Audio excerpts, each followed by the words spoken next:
Shall we start with the Daily Graphic this morning? And the biggest story in front of the Daily Graphic is President orders audit of SOEs. And I recall that yesterday, Professor Chris White, who is now the Director General for for SIGA, led a group of new heads of the SOEs, and they had a meeting with the president.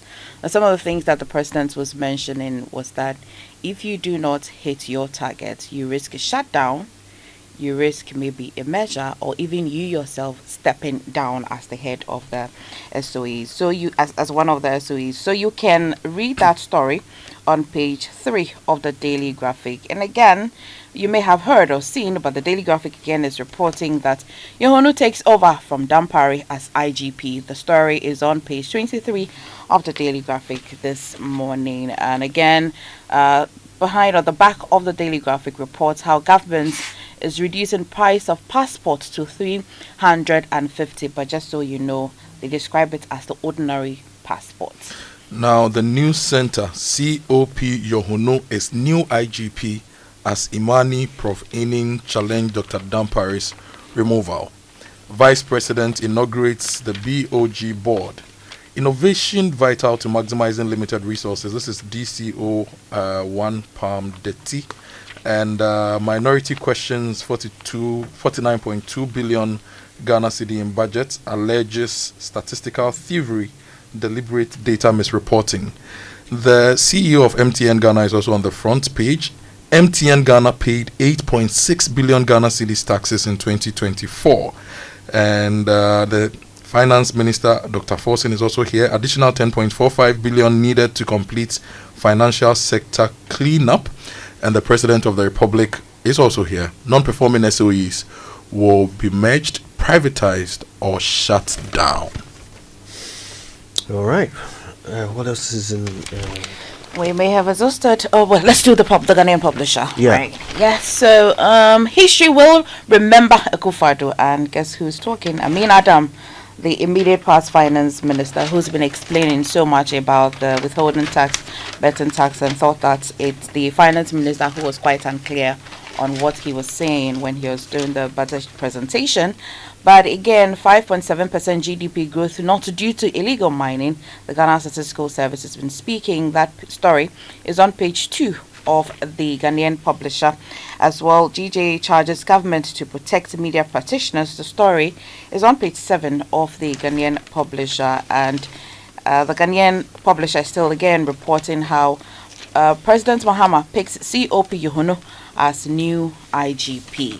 Okay, could you let me start with the SOE story, page 3 of the news center. Non-performing SOEs will be merged, privatized, or shut down.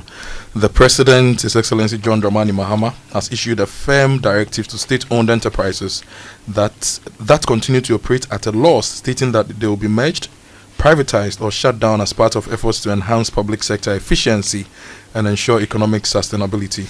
Addressing chief executive officers of SOEs, President Mahama underscored the urgent need for financial discipline and improved performance among state-run businesses. And he made it clear that the government would no longer tolerate inefficiencies that place an unnecessary strain on the national budget. On the same page of the news center, SOEs valued at 338 billion Ghana cedis posts 232 billion liabilities with 8.54 billion Ghana cedis in losses. The story by Elvis Darko says that state-owned enterprises in Ghana are facing severe financial distress with a staggering 232 billion Ghana cedis in liabilities and a total revenue of 103 billion Ghana cedis in 2024. Despite possessing substantial assets that contribute significantly to Ghana's nominal GDP, these enterprises are struggling to achieve profitability. The State Interest and Governance Authority presented a bleak financial report revealing that while SOEs contribute significantly to the national economy, they are unable to sustain their operations without occurring massive losses. And you're also being told that the president has charged SOEs to find innovative ways to support the 24-hour economy and drive the growth of Ghana's economy. It's nice to know that they've been given some targets, even they've set targets for them. But those that are in red, would that mean that, well, for example, the target being that reduce the debt that you have come to meet, or you should find a way to recover? What kind of debt the businessman? Could you what kind of targets would this look like? It's all about managing the SOEs. There are some institutions which are incurring a lot of cost based on even the rent that they are paying. There are some institutions which also need to realign their strategy to be able to generate a lot of IGFs. Let's talk about something like even Parks and Gardens, Department of Parks and Gardens. That institution can make a lot of money because now a lot of people are building, a lot of people are greening their homes, and we have the private horticulture industry growing. But Parks and Gardens has a lot of stock when it comes to plants, when it comes to human resources. So how do they re-engineer themselves to play in that particular space to make a lot of money? So there's a lot to be said about SOEs being key drivers of the economy. The story of Cocoa Board. Cocoa Board is running an industry which is valued at hundreds of billions globally. But how much do we get from that as the second largest producer of cocoa?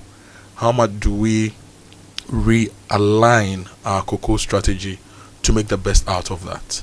So if you look at a company like MTN, which is on the front page of this newspaper, they are making 8.6 billion. They are paying 8.6 billion Ghana cedis in taxes. Yet your SOEs are making 8.54 billion Ghana cedis in losses.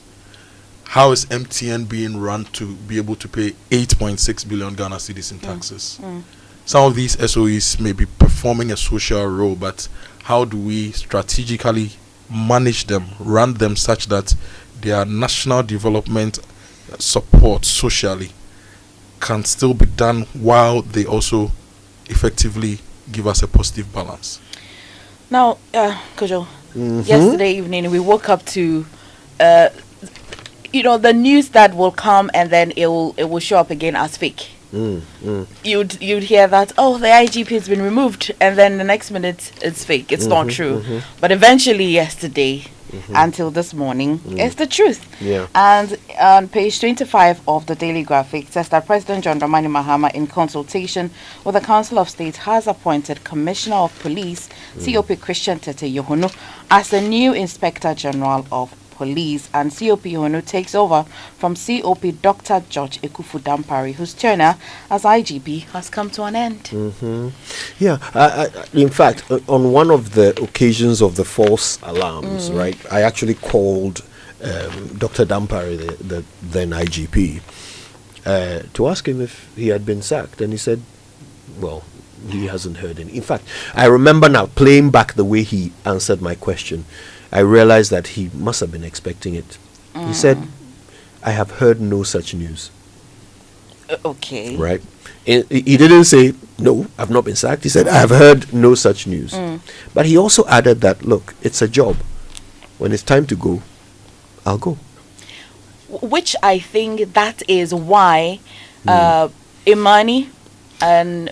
Yes, that story is here in the news center. It says that COP Yohunu, a seasoned officer with 40 years of experience in law enforcement, assumes the role of IGP at a time when the police service is undergoing critical reforms. And the appointment comes amid a legal challenge at the Supreme Court by Imani Africa and security expert Professor Kwesi Enin. They filed a suit seeking to restrain the president from removing the IGP and other heads of security agencies until an ongoing case on the matter is decided in May 2025. Absolutely. So that is it. So Dampari is leaving, and there is a new IGP in town. But Yohunu was deputy IGP, was appointed deputy IGP, right? Yes. Kojo? Yes. Yes, he was. So it's going to be a smooth transition. And he has 40 years experience in the police service. Dampari, we know, is a chartered accountant. He has a PhD in finance, and he joined the police service in December 1990. He was a best cadet, right? As we were told. He was Director General for Administration, Finance, Welfare, ICT Operations, MTTD Research and Planning. He moved around. Yes. Yohunu also went through some of the departments that Dampari managed. So they have cross-functional experience and all that. Now, Yohunu has been in the system for about 40 years, we are told. He went to Presec, University of Ghana, then executive MBA from UPSA, specializing in project management. And he was also Director General of MTTD. Dampare did MTTD. Yep. He also Director General for Special Duties and Administration of the Ghana Police Service. And recently he was appointed Deputy Inspector General of Police. I remember some people challenged that appointment, that the police service, the structure doesn't allow to have a deputy. Yes. I remember something like that. Yeah. So It will be the same.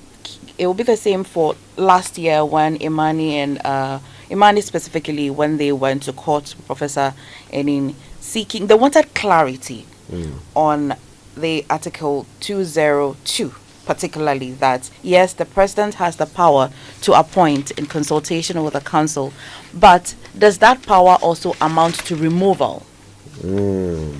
Then now they are asking, because then when the Supreme Court pronounces or gives a judgment on this, we'll get clarity about continuity of certain positions in the country. Now, I'm sure they're going under 191 as to whether a person holding a public service position without a just cause can be removed. And then we must now determine whether police service is under the public service, which you now find at 109. This court ruling, whatever it is, will be interesting.